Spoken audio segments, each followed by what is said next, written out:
Egypt എന്ന് പറയുന്ന രാജ്യത്ത് നിന്ന് പടച്ചവനെ കിബിത്തിയായ ഒരു മനുഷ്യനയതാ അവിടെ നിന്നൊരു തല്ല് കൊടുക്കുമ്പോൾ ആ മനുഷ്യൻ അവിടെ നിന്ന് മരണപ്പെടുകയാണ്. മൂസാ നബി അലൈഹിസ്സലാമിന്റെ മുന്നിലേക്ക് അതാ ജനങ്ങൾ വന്നുകൊണ്ട് പറയുന്നു, മൂസാ, ഫിർഔനിന്റെ അനുയായികൾ നിന്നെ പിടിച്ചു കൊണ്ടുപോകാൻ കടന്നു വരികയാണ്. അതുകൊണ്ട് നീ ഇവിടെ നിന്ന് രക്ഷപ്പെടണമെന്ന് മഹാനായ മൂസാ നബി അലൈഹിസ്സലാമിനോട് അവിടെ നിന്ന് പറയുമ്പോൾ മൂസാ നബി അലൈഹിസ്സലാം ഈജിപ്റ്റ് എന്ന് പറയുന്ന അതാ സദാ സുഖത്തോടെ ജീവിച്ചിരുന്ന ഈജിപ്റ്റ് എന്ന് പറയുന്ന രാജ്യത്ത് നിന്ന് മൂസാ നബി അലൈഹിസ്സലാം അവിടെ നിന്ന് നാടുവിടാൻ പോകുകയാണ്. മദീന എന്ന് പറയുന്ന ഒരു സ്ഥലത്തേക്ക് പരിചയമില്ലാത്ത, ഒരു യാത്രയുടെ തയ്യാറെടുപ്പുകളും നടത്തിയിട്ടില്ലാത്ത ഒരു നാട്ടിലേക്ക് മഹാനായ കലീമുല്ലാഹി മൂസാ നബി അലൈഹിസ്സലാം അവിടെ നിന്ന് യാത്ര തുടങ്ങുകയാണ്. ആ യാത്രയ്ക്ക് വേണ്ടി തയ്യാറെടുക്കുമ്പോ മൂസാ നബി അലൈഹിസ്സലാം ആദ്യമായിട്ട് ചെയ്ത കാര്യം എന്തെന്നറിയുമോ? ആ യാത്രയിലൂടെ ഒരു സത്യവിശ്വാസിയായ മനുഷ്യന് പഠിക്കാൻ ഒരുപാട് പാഠങ്ങളുണ്ടെന്ന് ചരിത്രങ്ങൾ നമുക്ക് പറഞ്ഞു തരുമ്പോ മൂസാ നബി അലൈഹിസ്സലാമിന്റെ ആ യാത്രയിൽ നിന്ന് പഠിക്കാൻ കഴിയുന്ന ഒന്നാമത്തെ പാഠം എന്തെന്നറിയുമോ? മൂസാ നബി അലൈഹിസ്സലാം അതാ യാത്ര തുടങ്ങുന്ന സമയത്ത് മദീന എന്ന് പറയുന്ന സ്ഥലത്തേക്ക് തിരിഞ്ഞു നിൽക്കുകയാണ്. എന്നിട്ട് മൂസാ നബി അലൈഹിസ്സലാം അവിടെ നിന്ന് പടച്ച റബ്ബിനോട് ദുആ ചെയ്യുകയാ. വലമ്മാ توجه تلقاء مدين قال عسى ربي أن يهديني سواء السبيل.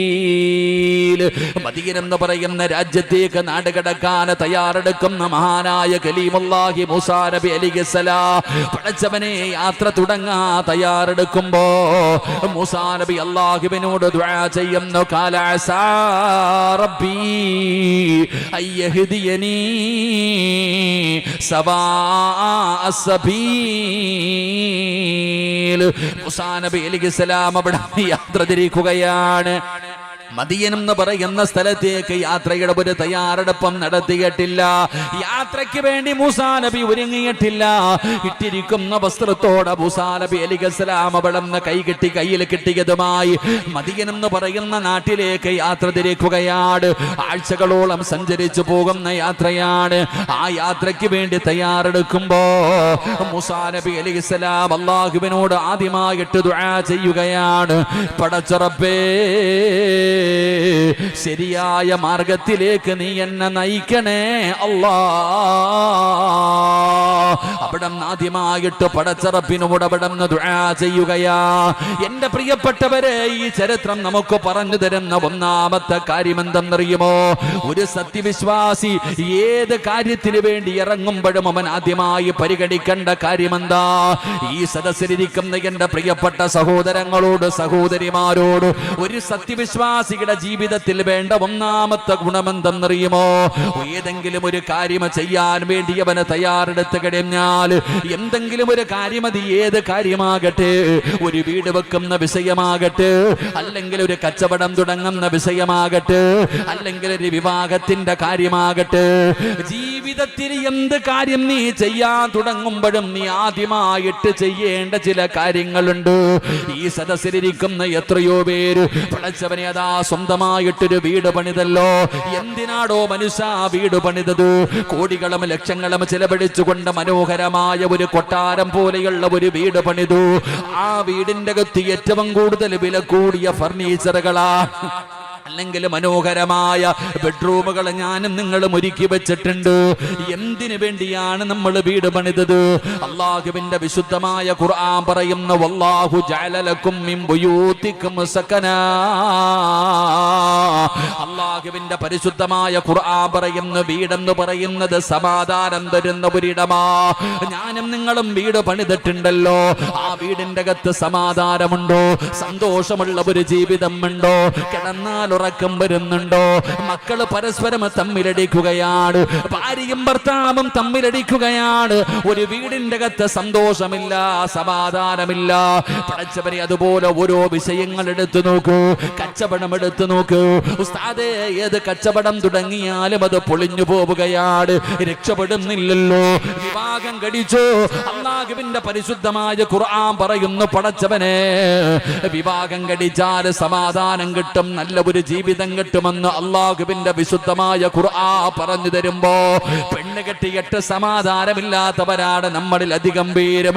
ഓരോ വിഷയം എടുത്തു നോക്കിയാലും അത് വീടിന്റെ വിഷയമാണെങ്കിലും, വണ്ടിയുടെ വിഷയമാണെങ്കിലും, കടയുടെ വിഷയമാണെങ്കിലും, മക്കളുടെ വിഷയമാണെങ്കിലും, പടച്ചവനെ അതാ മക്കളെ കെട്ടിയിട്ട് കണ്ണുനീര് കുടിക്കുന്നവരാ നമ്മളിൽ അധികം പേരും. എന്തിനാ പടച്ചവനെ ഈ സദസ്സിലിരിക്കുന്നതിൽ ചില പെണ്ണുങ്ങൾ വിഷമിക്കുകയാണ്, അല്ലാ കല്യാണം കഴിഞ്ഞൊരുപാട് വർഷങ്ങളായി, എനിക്കും മക്കളില്ലല്ലോ തമ്പുരാന്. ഒരു പെണ്ണ് സ്റ്റേജിന്റെ ഒരു സൈഡിലിരുന്ന് കൊണ്ട് മക്കളില്ലാതെ കരയുമ്പോ മറു സൈഡിൽ ഒരു ഉമ്മ ഇരുന്ന് കരയുന്നു, അല്ലാ എന്തിനാ പടച്ചവനെ എനിക്കിങ്ങനെ ചില മക്കളെത്തുന്നത്? മക്കള് കാരണം കണ്ണുനീര് കുടിക്കുകയാ. അതുകൊണ്ട് എന്റെ പ്രിയപ്പെട്ടവര്, നമ്മളൊരു കാര്യം ചെയ്യാൻ തീരുമാനിച്ചാൽ ആദ്യമായിട്ട് ചെയ്യേണ്ടത് എന്തെന്നറിയുമോ? അത് ഏത് വിഷയമാണെങ്കിലും ആദ്യമായിട്ട് ചെയ്യേണ്ട കാര്യം മഹാനായ ആദരമായ പ്രവാചകൻ നബി മുഹമ്മദ് മുസ്തഫ സല്ലല്ലാഹു അലൈഹി വസല്ലമ തങ്ങൾ പറയുകയാണ്, അല്ലാഹുവിന്റെ പ്രവാചകന്റെ മുന്നിൽ ഒരു സ്വഹാബി കടന്നു വരികയാ. യാ റസൂലല്ലാഹ്, അല്ലാഹുവിന്റെ നബിയേ, ഞാനൊരു പുതിയ കച്ചവടം തുടങ്ങാൻ പോവുകയാണ്, ഞാൻ ആദ്യമായിട്ട് എന്തു ചെയ്യണം നബിയേ? എന്റെ പ്രിയപ്പെട്ട സഹോദരങ്ങളെ, അല്ലാഹുവിന്റെ പ്രവാചകൻ സല്ലല്ലാഹു അലൈഹി വസല്ലമ തങ്ങളുടെ മുന്നിൽ ഒരു ചെറുപ്പക്കാരനായ സ്വഹാബി കടന്നു വന്നു. പ്രവാചകനോട് ചോദിച്ചു, നബിയെ, ഞാനൊരു പുതിയ കച്ചവടം തുടങ്ങുകയാ, ഞാൻ ആദ്യമായിട്ട് എന്ത് ചെയ്യണം? ഈ സദസ്സിലിരിക്കുന്ന ഏകദേശമുള്ളവർക്ക് സമാധാനമില്ല. സമാധാനം കിട്ടുന്ന ഇടമാണ് വീട്. ആ വീട് പണിതിട്ട് അതിനകത്ത് സമാധാനത്തോടെ ഉറങ്ങാൻ പറ്റുന്നില്ല. എന്തേ അതിന്റെ കാരണം? കന്നിമൂല മാത്രം തെരഞ്ഞു നടക്കുന്ന ഒരു വിഭാഗമുണ്ട്, അള്ളാഹു കാക്കുമാറാകട്ടെ. കന്നിമൂലയുടെ മാത്രമല്ല വിഷയം. ഉസ്താദെ, ബാത്റൂം അവിടെ വന്നത് കൊണ്ടാണോ, വാതിൽ ഇവിടെ വന്നത് കൊണ്ടാണോ, ഇങ്ങനെയാണ്. ഞാൻ ഇങ്ങോട്ട് വരുമ്പോൾ എൻ്റെ കൂടെ ഉണ്ടായിരുന്നൊരു ചെറുപ്പക്കാരൻ്റെ ഫോണിൽ കോള് വരുമ്പോഴും ഓൻ ഇതിനെക്കുറിച്ചാണ് ചർച്ച ചെയ്യുന്നേ. എൻ്റെ പ്രിയപ്പെട്ട സഹോദരങ്ങളെ, നമ്മൾ മനസ്സിലാക്കേണ്ടത്, നമ്മൾ ചെയ്യേണ്ട കാര്യം നമ്മൾ ചെയ്യണം. ഈ ചരിത്രത്തിൽ നിന്ന് പഠിക്കാൻ കഴിയുന്ന ഒന്നാമത്തെ പാഠം, ഒരു യാത്ര തുടങ്ങുമ്പോൾ മഹാനായ മൂസാ നബി അലൈഹിസ്സലാം ആദ്യമായിട്ട് ചെയ്തത് പടച്ചവനോട് ദുആ ചെയ്തു, അള്ളാഹുവിന്റെ സഹായം ചോദിച്ചു, എന്നിട്ടാണ് യാത്ര തുടങ്ങുന്നത്. അള്ളാഹു നമുക്ക് ഈമാൻ നൽകുമാറാകട്ടെ. അപ്പൊ നമ്മൾ മനസ്സിലാക്കേണ്ട കാര്യം, നമ്മളൊരു വീട് വെക്കുന്ന, വീടിന് കുറ്റിയടിക്കുക, അല്ലെങ്കിൽ വേറെ എന്തെങ്കിലും ഒരു കാര്യം, ഒരു കച്ചവടത്തിന് വേണ്ടി, പുതിയ ബിസിനസ്സിന് വേണ്ടി ഇറങ്ങുക, ഇങ്ങനെ ഏതൊരു കാര്യം നമ്മൾ ചെയ്യാൻ തീരുമാനിക്കുമ്പോഴും നമ്മൾ ആദ്യം ചെയ്യേണ്ടത് എന്താ? എന്ത് ചെയ്താലാണ് ഇതിനകത്ത് ബറക്കത്തുണ്ടാവുക? എന്ത് ചെയ്താലാണ് ഇതുകൊണ്ട് ദുനിയാവും ആഖിറവും രക്ഷപ്പെടാനുള്ള വഴി എന്താണെന്ന് ആദ്യം പഠിക്കണം. അല്ലാതെ ആദ്യം വലിയ പ്ലാനും വരച്ച് ആദ്യം ചെന്ന് എല്ലാ കാര്യങ്ങളും നോക്കലല്ല. എൻ്റെ പ്രിയപ്പെട്ട സഹോദരങ്ങളെ, അള്ളാഹുവിൻ്റെ പ്രവാചകൻ സല്ലല്ലാഹു അലൈഹി വസല്ലമ തങ്ങളോട് ഒരു സഹാബി വന്നിട്ട് ചോദിച്ചു, നബിയെ, ഞാനൊരു കച്ചവടം തുടങ്ങുകയാ, ഞാൻ ആദ്യമായിട്ട് എന്ത് ചെയ്യണം? ഞാൻ പറയുന്ന ഈ കാര്യം ഈ സദസ്സിലിരിക്കണ ആരെങ്കിലും ചെയ്തിട്ടുണ്ടെങ്കിൽ അൽഹംദുലില്ലാ, ആ ചെയ്തുകിട്ട് നീ തുടങ്ങിയ ആ കാര്യത്തിൽ നിനക്ക് ബറക്കത്തുണ്ട്, ഇല്ലെങ്കിൽ അതിനകത്ത് ബറക്കത്തുണ്ടാകില്ല. അള്ളാഹു നമുക്ക് ഈമാൻ നൽകുമാറാകട്ടെ. എൻ്റെ പ്രിയപ്പെട്ട സഹോദരങ്ങളെ, പ്രവാചകൻ സല്ലല്ലാഹു അലൈഹി വസല്ലമ തങ്ങൾ ഞാനൊരു പുതിയ കച്ചവടം തുടങ്ങാൻ പോകുന്നു, എന്താണ് ചെയ്യേണ്ടത് എന്ന് ചോദിച്ച സഹാബിയോട് നബിതങ്ങൾ പറഞ്ഞു കൊടുത്തത്, നീ ആദ്യം പോയിട്ട് 2 റക്അത്ത് നിസ്കരിച്ചിട്ട് ദുആ ചെയ്യാനാ മഹാനായ നബിയിനാ റസൂലുള്ളാഹി സ്വല്ലല്ലാഹു അലൈഹി വസല്ലം. മുത്തുനബി ആദ്യം പറഞ്ഞു കൊടുത്തത്, നീ 2 റക്അത്ത് നിസ്കരിച്ചിട്ട് ഇസ്തിഖാറയുടെ നിസ്കാരം നിസ്കരിക്കാനാ പറഞ്ഞേ. അള്ളാഹുവിന്റെ മുന്നിലേക്ക് ഒരു 2 റക്അത്ത് നിസ്കരിച്ചിട്ട് നീ ആദ്യം ദുആ ചെയ്യ്. ഈ നിരന്നിരിക്കുന്ന ആണുങ്ങളും പെണ്ണുങ്ങളും വീടിന് കുറ്റിയടിക്കുന്നതിന് മുമ്പ് വീട് വെക്കാനുള്ള ആഗ്രഹം കടന്നു വന്നപ്പോ അള്ളാഹുവിന്റെ മുന്നിൽ 2 റക്അത്ത് നിസ്കരിച്ചിട്ട് ദുആ ചെയ്തിട്ടാണോ നീ തുടങ്ങിയത്? നീ ആലോചിക്ക്. കച്ചവടം നടത്തിയിട്ട് ലക്ഷങ്ങളുടെ കടം വന്നിട്ട് രക്ഷപ്പെടാതെ കഴിയുന്ന സഹോദര, നീ ആദ്യമായിട്ട് നീ ചിന്തിക്ക്, നീ ഇതിനു വേണ്ടി ഇറങ്ങുമ്പോൾ 2 റക്അത്ത് നിസ്കരിച്ചിട്ട് അള്ളാഹുവിനോട് ദുആ ചെയ്തിട്ടാണോ, സഹായം ചോദിച്ചിട്ടാണോ നീ ഇറങ്ങിയതെന്ന് ചിന്തിക്ക്. എൻ്റെ പ്രിയപ്പെട്ട സഹോദരങ്ങളെ, ജോലിക്ക് പോകുമ്പോഴാകണം, ഏത് വിഷയത്തിലാണെങ്കിലും പെണ്ണ് കെട്ടിയിട്ട് കണ്ണുനീര് കുടിക്കുന്ന ആണിനോടും പെണ്ണിനോടും 2 റക്അത്ത് നിസ്കരിച്ച് അല്ലാഹുവിനോട് ദുആ ചെയ്തിട്ടാണോ നീ ഇറങ്ങിയത് ഇല്ലതിയും നിങ്ങളൊന്ന് ആലോചിച്ചു നോക്ക്. എന്റെ പ്രിയപ്പെട്ടവരെ, നാം പഠിക്കണമിത്. ഈ ചരിത്രത്തിൽ നിന്ന് നമ്മൾ പഠിക്കേണ്ട ഒന്നാമത്തെ കാര്യം, മഹാനായ മൂസാ നബി അലൈഹിസ്സലാം ഇട്ടിരിക്കുന്ന വസ്ത്രത്തോടെ ഒരു നാട്ടിൽ നിന്നൊരു നാട്ടിലേക്ക് നാടുകടക്കുകയാ. തന്റെ കയ്യിലൊന്നുമില്ല. ആ സമയത്താണ് മൂസാ നബി അലൈഹിസ്സലാം അല്ലാഹുവിനോട് ദുആ ചെയ്യുകയാ. മൂസാ നബി അലൈഹിസ്സലാം അല്ലാഹുവിനോട് പറയുന്നു, അസാ റബ്ബി അയ്യഹ്ദിയനി സവാഅ സബീൽ.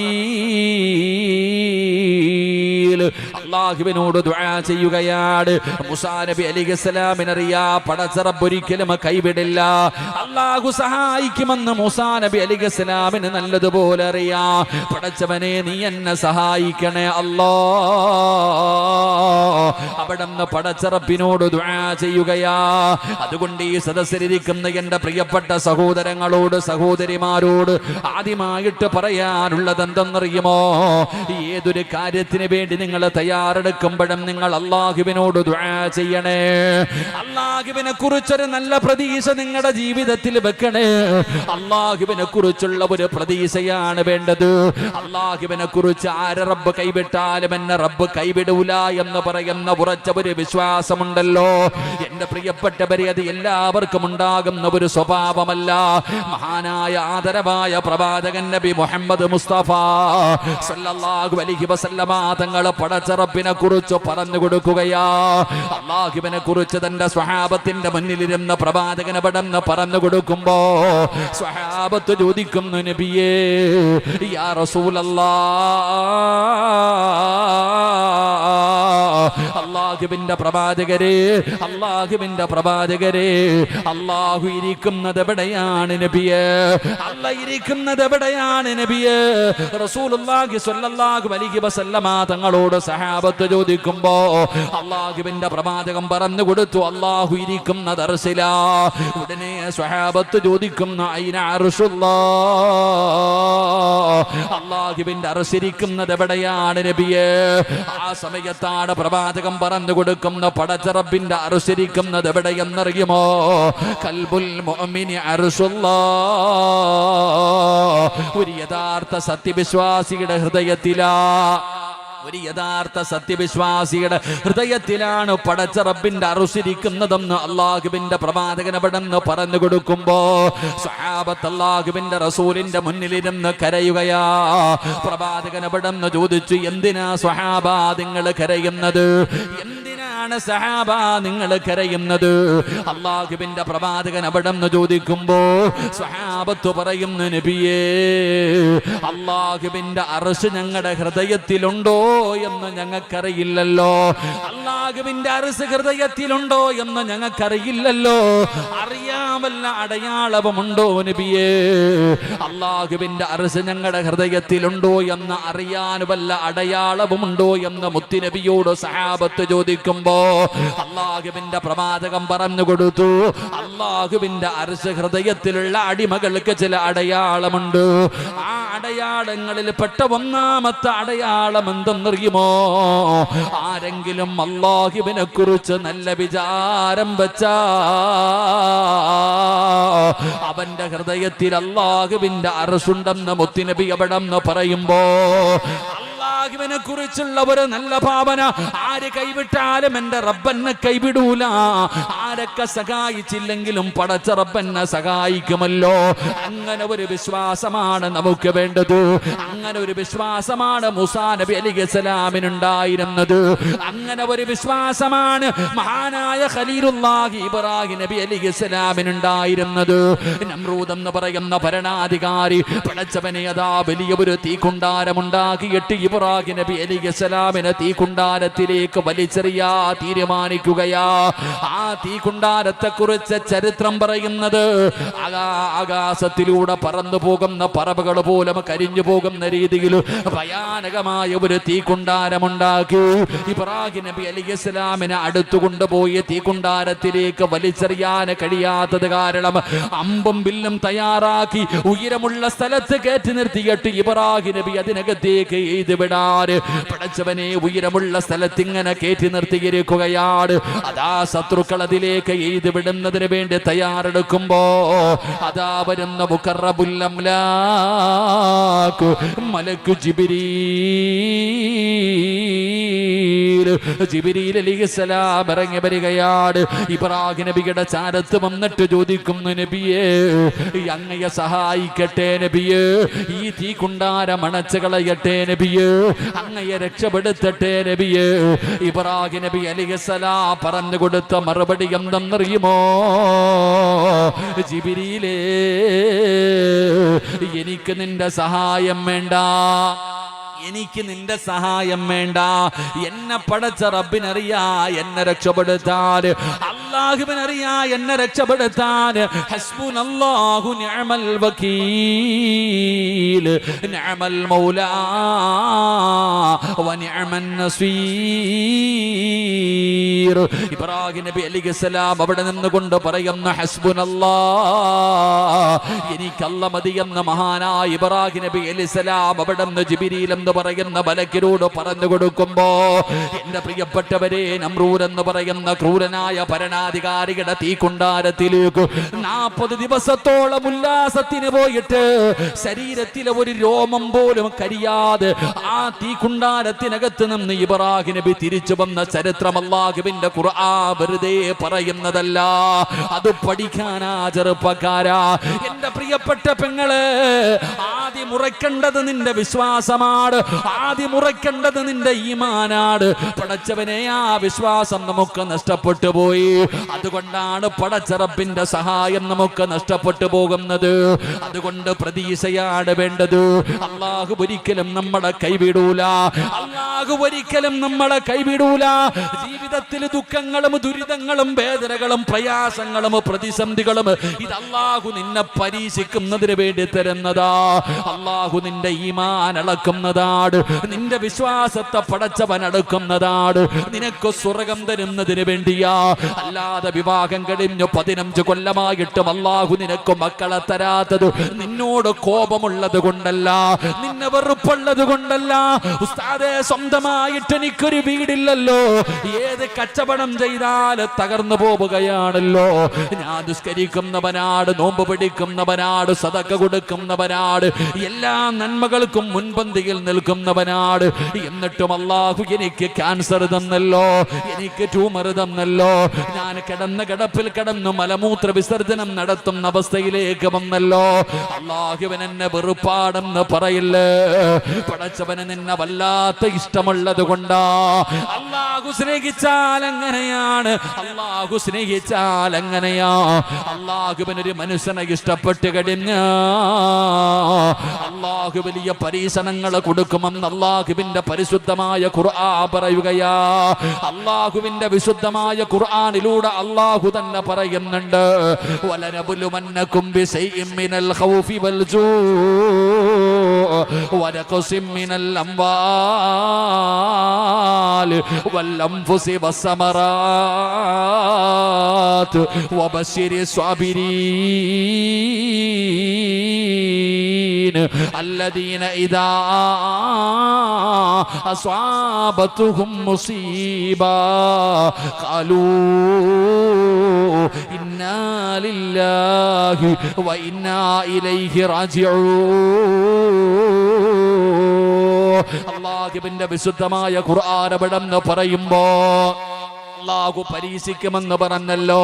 ഭയം കൊടുത്ത് പരീക്ഷിക്കുകയാണ്, സാമ്പത്തിക നഷ്ടം കൊടുക്കുകയാണ്, രോഗങ്ങൾ കൊടുക്കുകയാണ്, മരണങ്ങൾ കൊടുക്കുകയാണ്. ഇതുപോലെ പടച്ച റബ്ബ് പരീക്ഷിക്കുമെന്ന് അല്ലാഹുവിന്റെ വിശുദ്ധമായ ഖുർആനിലൂടെ അല്ലാഹു സുബ്ഹാനഹു വ തആല എന്നോടും നിങ്ങളോടും പറഞ്ഞു തരുമ്പോ എന്റെ പ്രിയപ്പെട്ടവരോട് പറയുന്ന, ഒരിക്കലും നിങ്ങൾ പതറരുത്, ഒരിക്കലും നിങ്ങൾ തളരരുത്. എത്ര വലിയ പ്രയാസം വന്നാലും ഇല്ല യളമൽ ജസാ മഅ യളമൽ ബലാ. ഒരു ദുഃഖത്തിന്റെ പുറകിൽ ഒരു സന്തോഷമുണ്ടെന്നാ, ഒരു ദുഃഖത്തിന്റെ പുറകിൽ ഒരു സന്തോഷമുണ്ടെന്നാ. അതുകൊണ്ട് ഈമാനാണ് ഉറക്കേണ്ടത്. ഈമാൻ ഉറയ്ക്കാനുള്ള വഴി എന്തെന്നറിയുമോ? ജീവിതത്തിൽ താങ്ങാൻ കഴിയാത്ത വേദനകളും പ്രയാസങ്ങളും പ്രതിസന്ധികളും ഈ ജീവിതമൊന്ന് അവസാനിപ്പിച്ചാ മതിയായിരുന്നു പടച്ചവര്. മരിക്കാൻ തോന്നുന്ന ചില സമയമുണ്ടല്ലോ. ഇന്ന് രാവിലെ പത്രമെടുത്ത് നോക്കിയപ്പോ എന്റെ വീടിന്റെ പരിസരത്താണ് ഒരു കുടുംബത്തിലെ 5 പേര് ആത്മഹത്യ ചെയ്തത്. പടച്ചവനെ, മുസ്ലിം സമുദായത്തിൽ ആത്മഹത്യ വല്ലാതെ വർദ്ധിച്ചു കൊണ്ടിരിക്കുന്ന ഒരു കാലഘട്ടമാ. നേരത്തെ മുസ്ലിം സമുദായത്തിൽ ആത്മഹത്യയില്ലായിരുന്നു. ഈ അടുത്ത കാലമായിട്ട് നമ്മുടെ സമുദായത്തിൽ ആത്മഹത്യ വല്ലാതെ വർദ്ധിക്കുകയാണ്. ജീവിതത്തിൽ രോഗം വരുമ്പോ, തീരുവതാ രോഗങ്ങൾ വരുമ്പോ പിടിച്ചു നിൽക്കാൻ കഴിയാതെ ആത്മഹത്യ ചെയ്യുന്നവര്, കടങ്ങൾ വരുമ്പോ, കച്ചവടം നഷ്ടത്തിലാകുമ്പോ, അഭിമാനത്തിന് ക്ഷതം വരുമ്പോ, എന്റെ പ്രിയപ്പെട്ടവരെ, മരിക്കാൻ തോന്നുന്ന സമയത്ത് എന്തു ചെയ്യണമെന്നറിയുമോ? ഈ പറയുന്ന ദിക്ർ നിങ്ങൾക്കൊരു 3 പ്രാവശ്യം പറയാൻ കഴിയുമോ?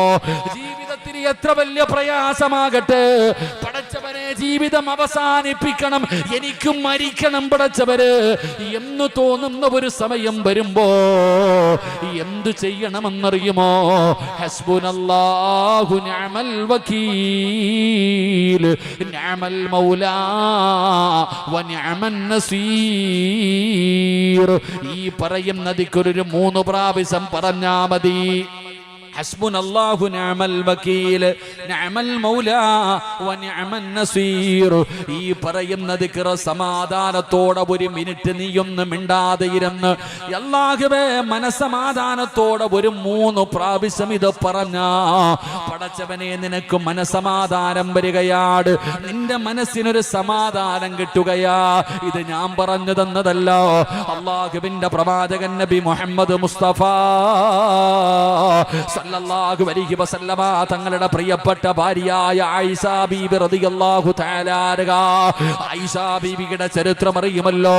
അല്ലാഹുവിന്റെ പ്രവാചകന്റെ പ്രിയപ്പെട്ട ഭാര്യയായ ആയിഷ ബീബി റളിയല്ലാഹു തആല അൻഹയെ കുറിച്ച് മഹാനായ സൗബാ റളിയല്ലാഹു തആല അൻഹു അല്ലാഹുവിന്റെ പ്രവാചകന്റെ ഭാര്യയായ ആയിഷ ബീബിയെ കുറിച്ചും ബദരീങ്ങളിൽപ്പെട്ട സ്വഹാബിയാണ് സൗബാർ.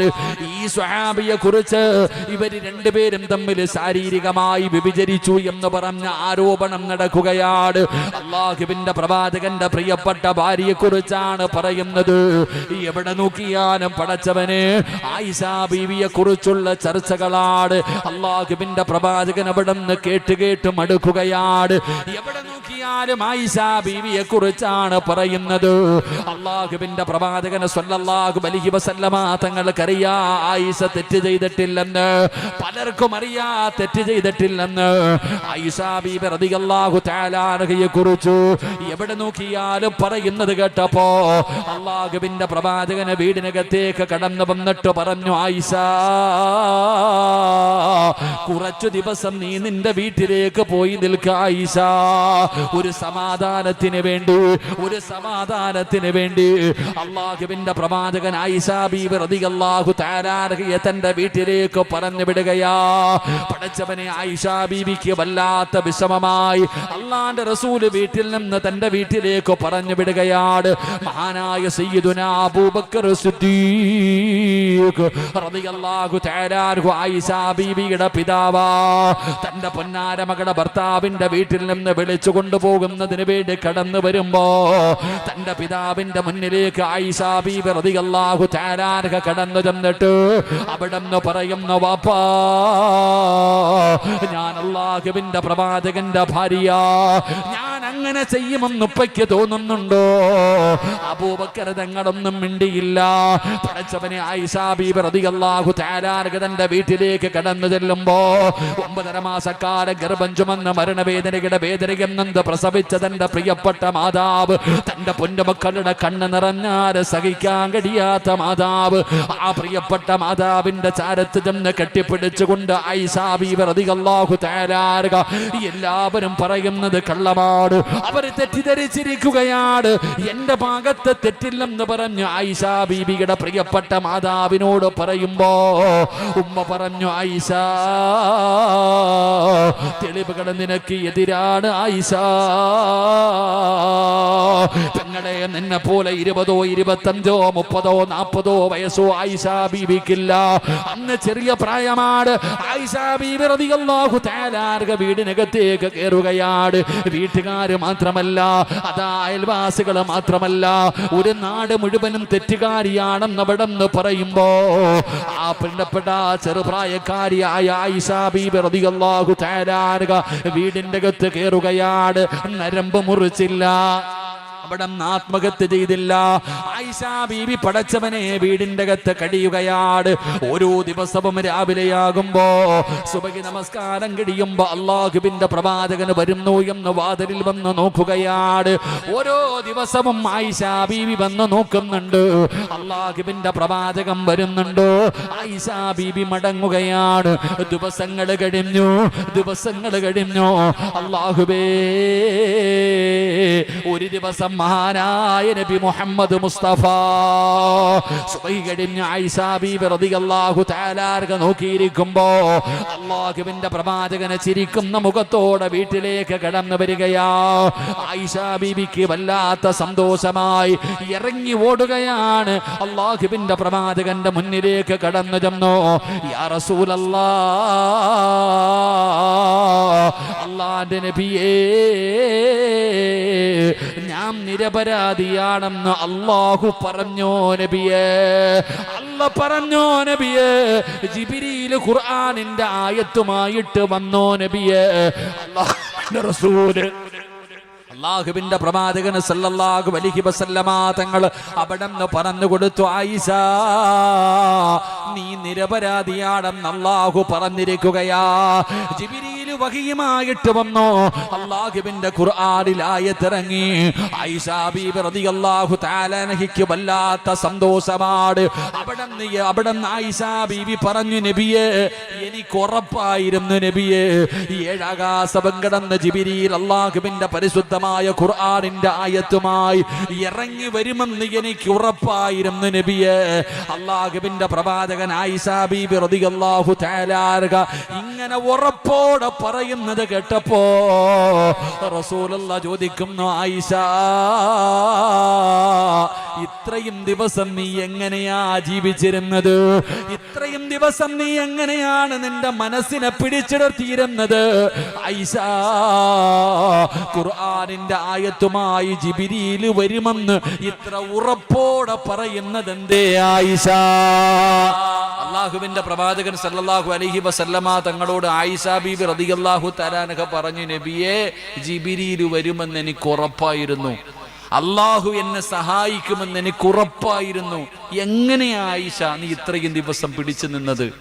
നീ ഇത്ര ഉറപ്പായിട്ട് പറയാനുള്ള കാരണം എന്താണെന്ന് ചോദിച്ചപ്പോ മഹദിയായ ആയിഷ ബീബി റളിയല്ലാഹു തആല അൻഹ പറഞ്ഞു, നബിയെ, നിസ്കാരപ്പായിരുന്നിട്ട് എൻ്റെ മനസ്സ് തകരുമ്പോ ഞാൻ പറഞ്ഞത് ഹസ്ബുനല്ലാഹ് ഹസ്ബുനല്ലാഹ്, ഈ ദിക്റാണ് നബിയെ ഞാൻ പറഞ്ഞത്.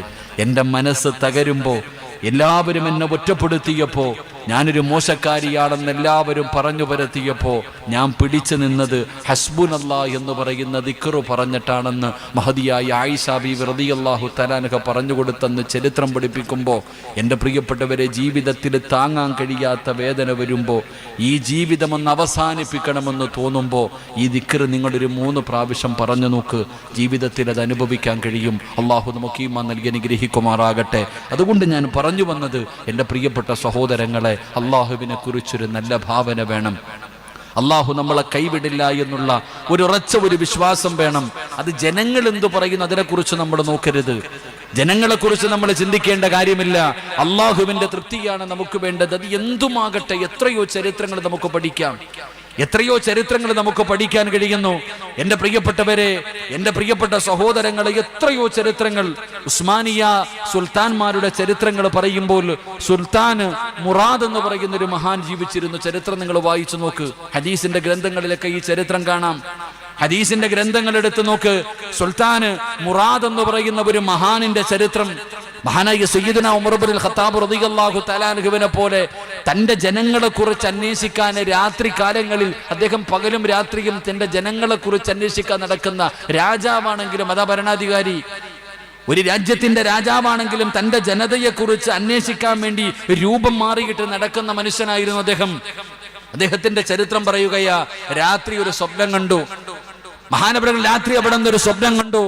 മനസ്സിന് വല്ലാത്ത വേദനയുണ്ടാക്കുന്ന ഒരു സ്വപ്നം. എൻപെട്ട സഹോദരങ്ങളെ, അവിടെ നിന്ന് ചരിത്രം പറയുകയാ, സുൽത്താൻ മുറാദ് എന്ന് പറയുന്ന മനുഷ്യനുണ്ടല്ലോ, അങ്ങനെ സുബഹി നമസ്കാരം കഴിഞ്ഞിട്ട് തന്റെ ഒരു സേവകനെ വിളിക്കുകയാണ്. അവിടെ നിന്ന് രൂപം മാറിയിട്ട് പടച്ച റബ്ബേ, ജനങ്ങളെ കുറിച്ച് അന്വേഷിക്കാൻ നടക്കുകയാ. ജനങ്ങളെ കുറിച്ച് അന്വേഷിക്കാൻ ഇങ്ങനെ നടക്കുമ്പോ, ഒരുപാട് യാത്ര ചെയ്ത് പോകുമ്പോ സുബ്ഹാനല്ലാഹ്, അതാ വഴിയിലൊരു മനുഷ്യൻ ഇങ്ങനെ മരിച്ചു കിടക്കുകയാണ്. ഒരു മനുഷ്യൻ ഇങ്ങനെ വഴിയോരത്ത് ഇങ്ങനെ മരിച്ചു കിടക്കുകയാ. ഒരാൾ പോലും അടുത്തു പോകുന്നില്ല, ഒരാൾ പോലും അവിടെ നിന്ന് സഹായിക്കുന്നില്ല. പടച്ചവനെ, സുൽത്താനാണ് പോയി നിൽക്കുന്നതെന്ന് ആർക്കും അറിയുന്നില്ല. ആ മനുഷ്യൻ മരിച്ചു കിടക്കുമ്പോ അദ്ദേഹത്തിന്റെ അടുക്കൽ പോയി നിന്നിട്ട് ജനങ്ങളോട് ചോദിക്കുന്നു, എന്താണ് ആരും ഈ മനുഷ്യനെ പരിഗണിക്കാത്തത്? അപ്പൊ അവിടെ നിന്ന് ജനങ്ങൾ പറഞ്ഞു കൊടുക്കുകയാണ്. ജനങ്ങൾ അവിടെ നിന്ന് പറയുന്നു, ഈ മനുഷ്യന് കള്ളുകുടിയനാ, ഈ മനുഷ്യന് വ്യഭിചാരിയാ, ഈ നാട്ടിലെ ഏറ്റവും വലിയ കള്ളുകുടിയനാണ് ഈ മനുഷ്യന്, ഈ നാട്ടിലെ ഏറ്റവും വലിയ വ്യഭിചാരിയാണ് ഈ മനുഷ്യന്, ഈ മനുഷ്യന് വൃത്തികെട്ടവനാണ്, ഈ മനുഷ്യന് മക്കളില്ല, ഒരു ഭാര്യ മാത്രമാണുള്ളത്, കുടുംബക്കാരും ഈ മനുഷ്യനെ സഹായിക്കാനില്ല. പടച്ചവന് ആരുമില്ലാതെ മടിച്ചു വരിയോരത്ത് കിടക്കുന്ന ഈ മനുഷ്യനെ കണ്ടപ്പോ സുൽത്താൻ അവിടെന്ന് ചോദിക്കുകയാ, ഈ കിടക്കുന്നത് ഉമ്മത്ത് മുഹമ്മദ് സല്ലല്ലാഹു അലൈഹി വസല്ലം, അല്ലാഹുവിന്റെ പ്രവാചകന്റെ ഉമ്മത്തിൽപ്പെട്ട ഒരു മനുഷ്യനാണല്ലോ. പടച്ചവനെ, ഒരാൾക്കും മനസ്സിലായില്ല ഇത് രാജാവാണെന്ന്. ചരിത്രം പറയുകയാണ്, അവസാനം ആ മനുഷ്യന്റെ ജനാസ സുൽത്താനും തന്റെ സേവകനും അവിടെ നിന്ന് ചുമക്കുകയാണ്. പറഞ്ഞ അടയാളം വെച്ച മനുഷ്യന്റെ വീട്ടിലേക്ക് കൊണ്ടുചെല്ലുകയാണ്. ആ മനുഷ്യന്റെ മയ്യത്ത് വീട്ടിലേക്ക് കൊണ്ടുചെല്ലുമ്പോ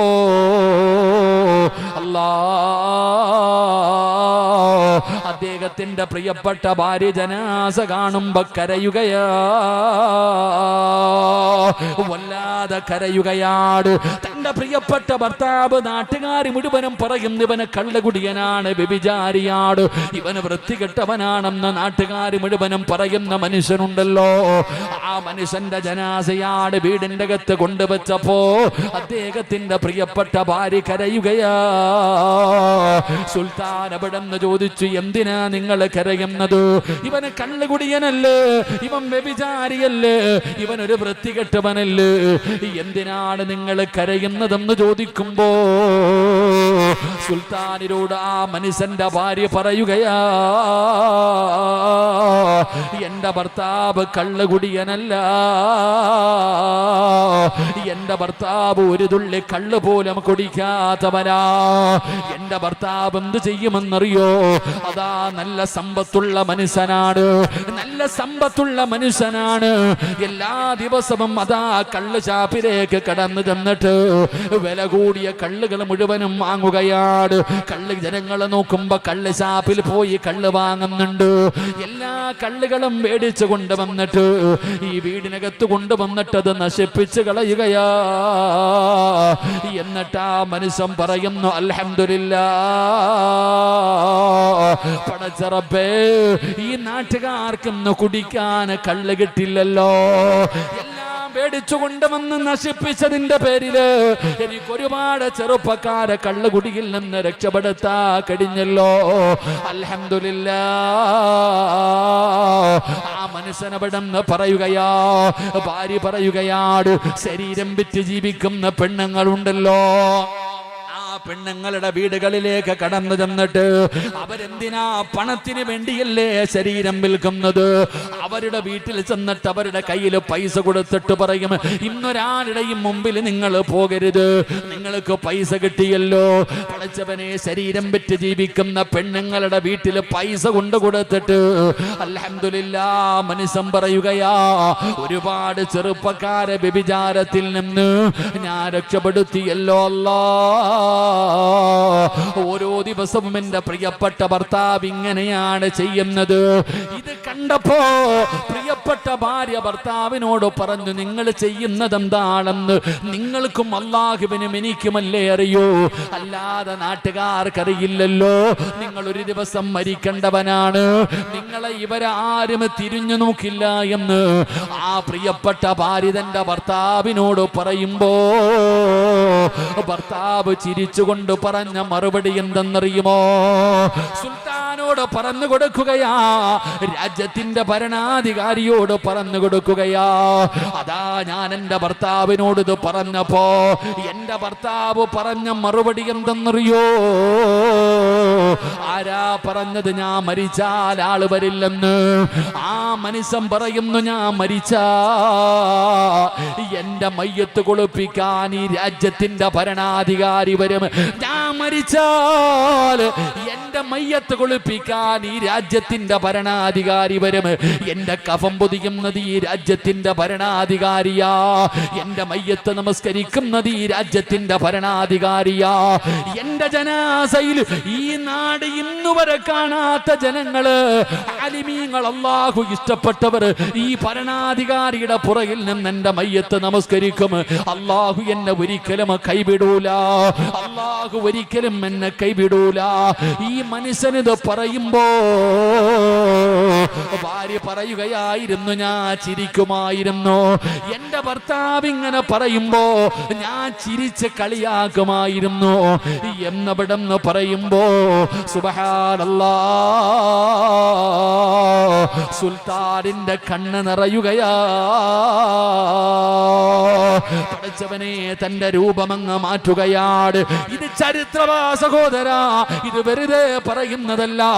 ആ രാജാവ് തന്റെ ശരീരത്തിട്ടിരുന്ന വസ്ത്രമങ്ങൂരുകയാണ്. പടച്ചവനെ, ഞാനാട് ഈ മനുഷ്യൻ പറഞ്ഞത് സത്യമാണ്, ഈ രാജ്യത്തിന്റെ ഭരണാധികാരിയാണ് ഞാൻ.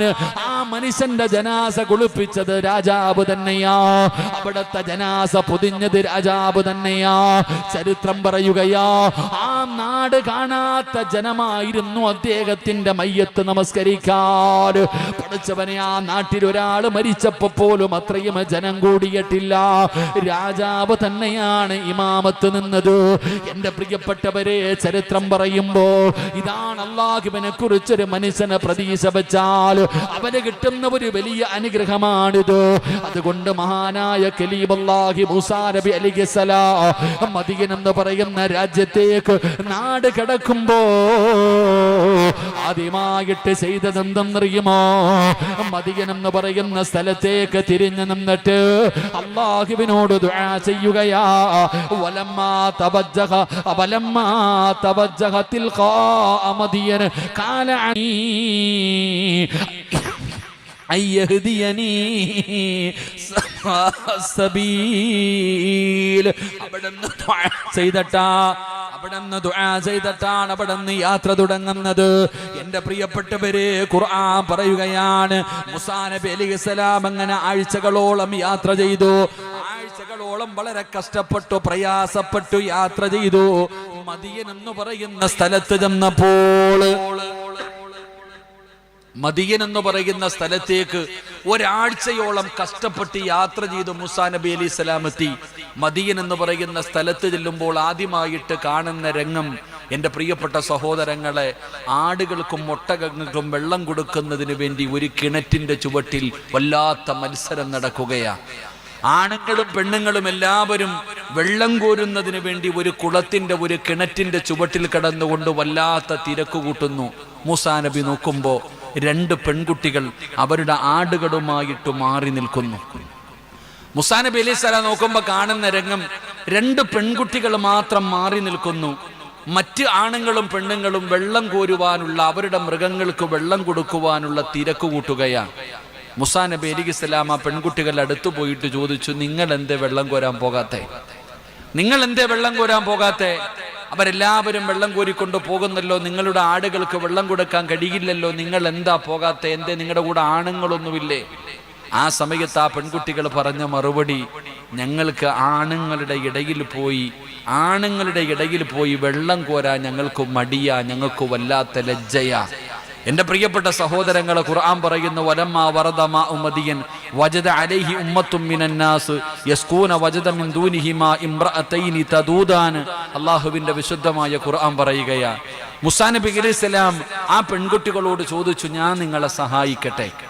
കാരണം വെള്ളം കോരുന്നത് വലിയ യോദ്ധാക്കളായ ആരോഗ്യമുള്ള വലിയ വലിയ ആൾക്കാരാ. അവരുടെ ഇടയിൽ പോയിട്ട് തിരക്ക് കൂട്ടിയിട്ട് ഈ പെണ്ണുങ്ങൾക്ക് വെള്ളം കോരുവാനുള്ള ഒരു പ്രയാസം. അതുകൊണ്ടാണ് ഞങ്ങൾ മാറി നിൽക്കുന്നത്. ഇവരെല്ലാവരും വെള്ളം കോരി പോയതിനു ശേഷം വെള്ളം കോരാം. അപ്പൊ മൂസാ നബി അലൈഹിസ്സലാം ചിന്തിച്ചു, പടച്ചോനെ ഞാനൊന്ന് സഹായിക്കാം. മൂസാ നബി അവരോട് ചോദിച്ചു, ഞാൻ നിങ്ങളെ സഹായിക്കട്ടെ? എന്റെ പ്രിയപ്പെട്ട സഹോദരങ്ങളെ, ചരിത്രം പറയുന്നു, മൂസാ നബി അലൈഹിസ്സലാം ഈ 2 പെൺകുട്ടികൾക്കും, നല്ല ആരോഗ്യമുള്ള പ്രവാചകന, ഈ 2 പെൺകുട്ടികൾക്കും അവരുടെ മൃഗങ്ങൾക്ക് കുടിക്കുവാനുള്ള വെള്ളം ശേഖരിച്ചു കൊടുക്കുകയും അവരെ സഹായിക്കുകയും ചെയ്തു എന്ന് ചരിത്രം പഠിപ്പിക്കുന്നു. അള്ളാഹു നമുക്ക് ഈമാൻ നൽകി അനുഗ്രഹിക്കുമാറാകട്ടെ.